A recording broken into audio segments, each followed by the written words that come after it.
Mr. Sajjan Jindal, who's one of India's most innovative and dynamic entrepreneurs. Divya, distinguished guests, ladies and gentlemen. This is a very unique initiative by Climate Group on Steel Zero. This is critical because while India is not responsible for all the pollution in the world, but India is a major country which is committed to net zero by 2070 through what Prime Minister has termed as Panch Amrit in his Glasgow address at COP26. India is actually accounted, if you look at the total carbon space available at 1.5 degrees centigrade, it's about 2,400 gigatons. India has used just about 52 gigatons, which is about, in per capita terms, it's used just 1.5% of the total carbon space available.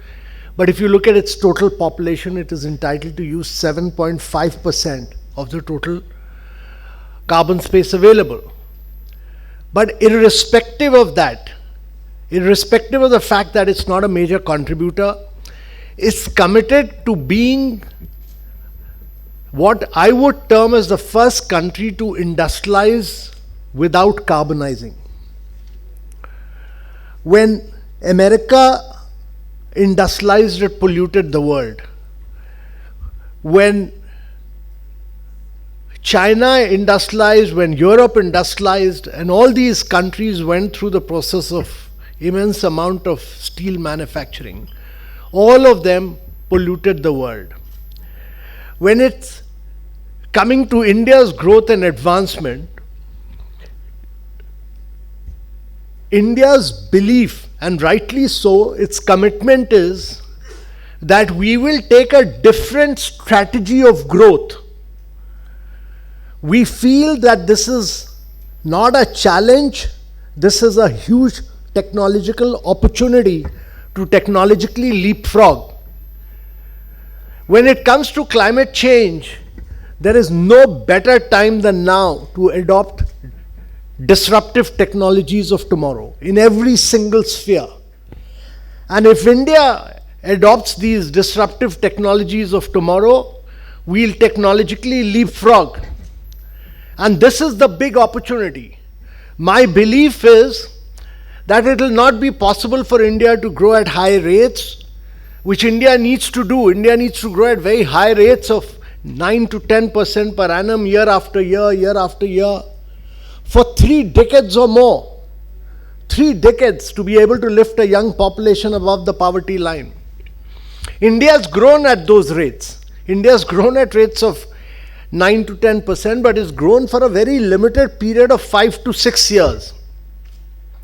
You need to do this for a 3-decade period. And this cannot be done. I'm a great believer that this cannot be done unless we don't adopt cutting-edge technologies of the future. Quite often in India, we get into the sunset areas of growth. So we keep doing the same thing. We keep focusing on the same areas, what we are comfortable with. We'll keep focusing on food processing. We'll keep focusing on textiles, etc., where we are very comfortable. But the real growth in the world, and if you look at all these new countries which have grown in the last few years, they've grown on completely new technologies. Whether you look at Korea, whether you look at China, whether you look at Europe in recent times, but notably Korea, Taiwan, China, they've all grown on becoming champions of new technologies of tomorrow. And therefore, in each one of these areas of climate change, whether it's renewable, whether it's green hydrogen, whether it's electrolyzer manufacturing, many of us do not realize this, but actually last year, the total number of electronic products and mobile phone manufactured, their value in real terms is more than the total number of vehicles sold in the world. So there's a completely huge market where you need to get into. And these are all areas where without a massive thrust on digitization, without a massive thrust on green technologies of tomorrow, it will not be possible to grow. So my belief is that this is an opportunity for disruptive climate technologies of tomorrow. There has never been a more urgent time to take meaningful action to fight climate change. This is a perfect opportunity, and I really compliment Climate Group for this Steel Zero initiative. Now, as with any other industrializing economy, the steel sector is of very critical importance. And steel sector to India's economy is very important because it contributes around 2% of the country's GDP. It employs around 2.5 million people to the steel and related sectors. But India is currently the world's second largest steel producer with more than 100 MMTPA capacity. Our ambition with entrepreneurs like Mr. Jindal is to reach about 300 MMTPA capacity by 2030. And actually our steel consumption is very low, and our objective is to still raise the per capita consumption of steel. And that is bound to grow as India grows and expands as an economy in the years to come. Now, the iron and steel sector worldwide are responsible for 7% of the global energy related emissions. And India contributes almost 9% to the global steel industry emissions. Now, India's average emission intensity is 2.5 tons CO2 ton of crude steel against a global average of 1.85. So therefore, our average emission intensity is 2.5 tons CO2 tons of crude steel against a global average of 1.85 tons. But it's also important to understand that India's steel consumption per capita is only 27% of the world average. It's only 27% of the world average. That means that if India grows, which it is bound to grow, and as more and more people get into the middle class, more and more urbanization, 500 million people are going to get into the process of urbanization by 2050. That means you'll have to create 2.5 Americas, you'll have to create 3 Chicagos every 5 years. That's the challenge. And therefore, it's obvious that steel demand is going to radically increase in the next decade. The challenge is that if this demand is met by carbon-heavy steel, then Indian steel industry, and it's very important to understand this, that the Indian steel industry runs the risk of very heavy carbon taxes in EU and actually effectively shutting down exports. That's not our intention. Our intention is that Indian steel must penetrate global markets. There'll be a huge demand domestically, but it must penetrate global markets. It must actually get into global markets and become leading exporter of steel to the European countries. Even in India, we are focusing very strongly on all this because the Prime Minister's focus, huge focus, and which he talked about at several international summits, is on lifestyle for environment. He's launched this life movement recently, which is about sustainable lifestyle. And where he says that actually people must change their lifestyle for a better environment of tomorrow. Because if you look at the track record of the Western world, from USA to Europe, from COP1 to COP26, they've never fulfilled their commitment at any of the COP. India fulfilled its commitment made at COP21 in Paris 9 years ahead of schedule for renewable energy. 9 years ahead of schedule. Whereas the Western world has not been able to, not a single country has been able to achieve its target. So what they do is, they keep fixing long-term goals. So they fix up net zero for 2050, and when you reach 2049, they would not have achieved their long-term goals. Therefore, the challenge for India is to take leadership in cutting edge technologies and move ahead. And therefore, we'd recently come out with this report on green hydrogen from Niti Aayog. And our belief is that without sustainable steel, there cannot be a sustainable India. So if there has to be a sustainable India, there has to be sustainable steel. Without this, there's no future for India. And we propose that in the hydrogen report that India should create the world's largest production capacity of green steel at 15 to 20 million tons by 2030. And this would be a pioneering effort to make green steel mainstream for the world. And if Indian manufacturers take the lead, if there are more futuristic leaders like Mr. Sajjan Jindal who take the lead, India will actually become the global leader in this, and we'll become the global champion with this kind of production. Now, in LED lighting, we have demonstrated that India can push a disruptive technology from the early adoption phase to deployment in record time. Divya talked about the recent tenders for buses. We got 6 cities together. We dealt with a number of cities, but we dealt with 6 cities finally, and we got a tender for 5,500 buses. And we got lower prices, and I personally coordinated that. We got lower prices, much lower prices than combustion diesel buses which cities have been buying year after year. About 10 to 15% lower prices. And the next tender that we are doing for this is 50,000 buses, with all of them being made in India. So 50,000 buses make in India component. So then you imagine what will happen with 50,000 buses make in India component. We will push the entire manufacturing of electric buses, their batteries, their cells, many of these things here into India. So India is, with its size and scale, what happens is that every individual city, every individual state keeps doing its own things. If we are able to aggregate demand and push it, then you are able to actually break a huge amount of barriers. You will be able to bring down prices in a very big way. So India really has the opportunity to accelerate innovation and scale up deployment of green steel via the green hydrogen production technology. And this is critical, as electricity, many of us do not realize this, but electricity actually accounts for less than 20% of India's total energy demand. So electricity is 20%, balance 80% is refinery. If you look at the total energy, electricity is only 20%. Even if you do 100% renewable energy of electricity, there will be the what we call the hard to abate sectors.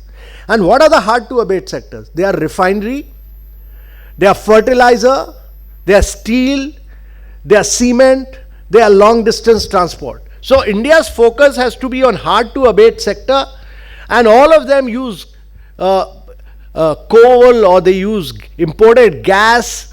And the Prime Minister in his Independence Day address has already talked about making India fossil fuel free by 2047. So this is critical for India, because there's an urgent need to prepare the rest of the energy economy. We import worth about 160 billion worth of fossil fuel, which is likely to go up to 300 billion in the next 3 to 4 years. And so imagine all this imported hydrocarbons we import. Now, if you have to do deep decarbonization, what is the alternative? So I truly appreciate this pioneering role being played by the climate group to bring together 23 credible industrial players. Many of them are international players like Volvo, AP Moller, Merck, Iberdrola, to commit, and they are all committing to buy 100% net zero steel by 2050, along with 2030 commitments. Now, this is a very encouraging market signal for value chain players, and this is really, really important, because this really will send the market signal. When it comes to net zero green steel, in addition to modification required in the production technology, Stakeholders present in today's event, all of you understand the procurement of green steel requires a green premium to be paid by the consumer. This is very important in the beginning.